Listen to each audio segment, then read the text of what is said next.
د غریب د تپوس میاشت را باندې را روانه ده، د یتیم د تپوس میاشت را باندې را روانه ده، د همدردۍ او د نرم سلوک میاشت را باندې را روانه چې هغې میاشت ته امام الانبیا خپله ویلي دي چې شهر المواسات، وی دا د همدردۍ میاشت، دا د فقیر د تپوس میاشت، دا د غریب د تپوس میاشت، دا د یتیمانانو د کونډو د تپوس میاشت. په دې کې د دې تپوس پکار دی، په دې کې د دې غور پکار دی.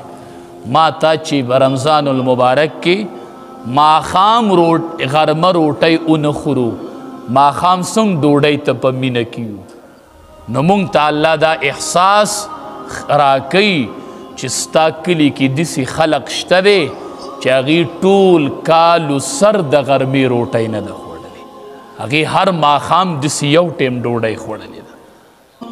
نو دا داسې د همدردۍ او د نرم سلوک میاشت را باندې راغله چې څومره نرمي او همدردي رانه کیدی شي، نو د رمضان المبارک په میاشت کې مثال قایم کو. مثال عثمان ذوالنورین رضی الله تعالی عنه د به وی درې خبرې ما ته ډېرې خوښې دي. بربنډو له کپړې ورکول، په وږو باندې ډوډۍ خورول، او د قرآن کریم تلاوت کول. دا درې خبرې په رمضان المبارک کې ډېر خوند کوي. وږو له ډوډۍ ورکول او بربنډو له کپړې ورکول او د قرآن کریم تلاوت کول، دا په رمضان المبارک کې دا عثمانی صفات دي. دا ډېر خوند کوي چې په رمضان المبارک کې په سړي کې دا زړه نرم شي او په خلقو باندې ترس پیدا شي. ترس ځکه چې د رمضان المبارک میاشت تیره شي که نه، اختر په ورځ به الله بدلی ورکوي، بیا خلقو له به بدلی ورکوي، خلقو له به بدلی ورکوي.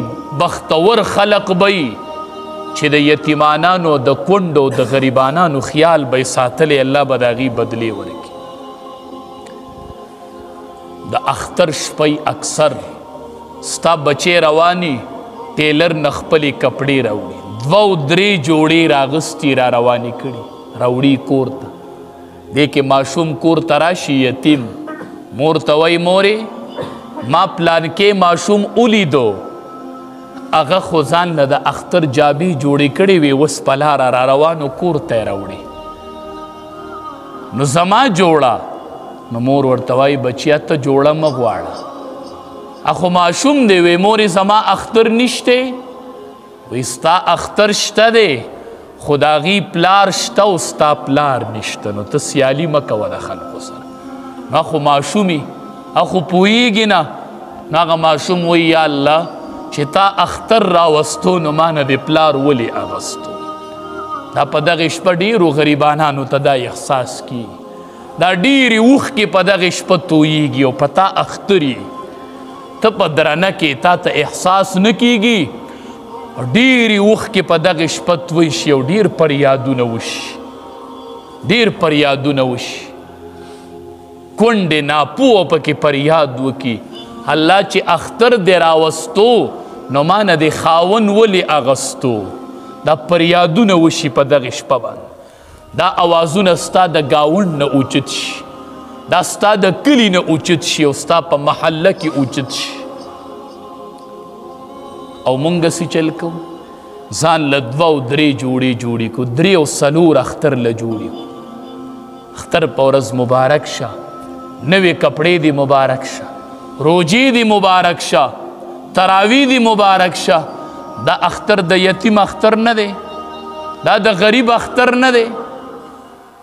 نو چې غریب لم د ځان پشان کپړې والا چې خلق هغه لم مبارکي ورکي چې اختر دې مبارک شه او دا نوې کپړې دې مبارک شه. ځان سره غریب په یو صف کې ادروا، اختر کې ځان له د غریب له د ځان پشان یو شان جامې والا. زه به تاله اله د اختر مبارکي درکمه چې ته 3 جوړې الې نو چې ته یوه والې، او دا 2 یتیمانانو له والې او غریبانانو له یې والې، او هغه د سره د اختر په ورځ په مانځه کې ودرېږي او منځو کې او الله ته دعا وکړي چې یا الله دل نن بدلی ورکې د نن زمونږ اختر د مالدارانو د اختر سره برابر کو. دا خو د تپوس میاشته د غریب، مونږ به کله تپوس کوو؟ دروازې وټکوئ په دې میاشت کې، کونډې وګورئ، یتیمانان وګورئ، غریبانان وګورئ او دروازې ورله وټکوئ. او د مخکې نه دوه کنۍ یوه جوړه هر سړی په ځان لازم کوي چې زه به را روان اختر کې یوه جوړه یو غریب له جوړوم.